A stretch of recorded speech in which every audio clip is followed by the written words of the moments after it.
Bem, galera, o que nós podemos observar aí, em se tratando da aula 6, em que nós temos a classificação dos triângulos, ela lá no material está muito bem definida, né? Porém, estão faltando as figuras para determinar os triângulos, né?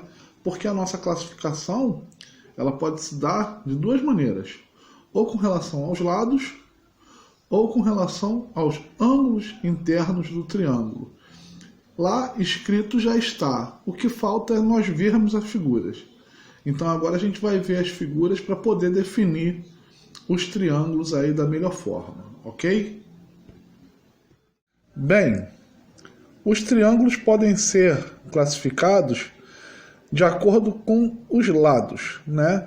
Esse primeiro triângulo que nós vemos aí é um triângulo chamado de triângulo equilátero. Por quê? Porque todos os seus lados possuem a mesma medida.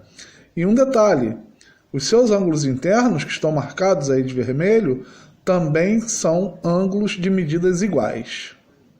Bem, esse triângulo aí, conforme vocês podem ver, é um triângulo isósceles. Triângulos isósceles são triângulos que possuem dois lados, dois segmentos da mesma medida. Se você olhar o segmento que vai de A até B, essa reta AB, assim como a reta AC, nós vamos ver que essas duas retas estão à mesma medida, né? Só a parte de baixo, que vai de B até C, que tem medidas diferentes. Então, quando isso acontece, o nosso triângulo é chamado de triângulo isósceles.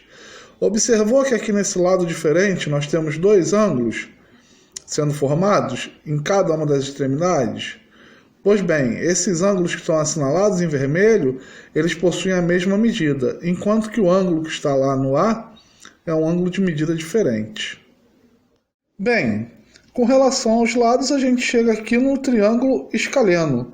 O triângulo escaleno é um triângulo que possui seus três lados com medidas diferentes e, consequentemente, assim, os seus três ângulos também serão diferentes entre si. Bem, agora a gente vai classificar os triângulos com relação aos seus ângulos internos. Observe esse triângulo.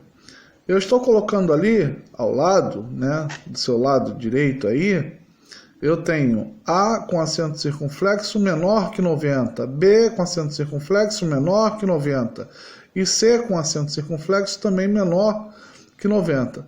Ou seja, os três ângulos desse triângulo são ângulos agudos, menores que 90 graus. E por isso esse triângulo é chamado de triângulo acutângulo. Agora esse segundo triângulo que nós estamos observando aqui, ele é chamado de triângulo obtusângulo. Observe que o ângulo B, que está marcado em vermelho, é um ângulo maior que um ângulo reto. É um ângulo que mede mais que 90 graus. Então, quando um triângulo possuir um ângulo obtuso, ele será obtusângulo, né?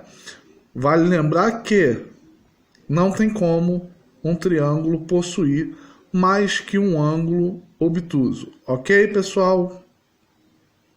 Bem, fechando aí os triângulos, a gente chega no triângulo retângulo.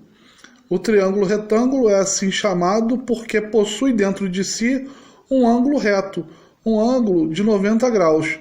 Observe aí no vértice B do triângulo, esse quadradinho em vermelho com um pontinho dentro. Essa é a representação do ângulo de 90 graus.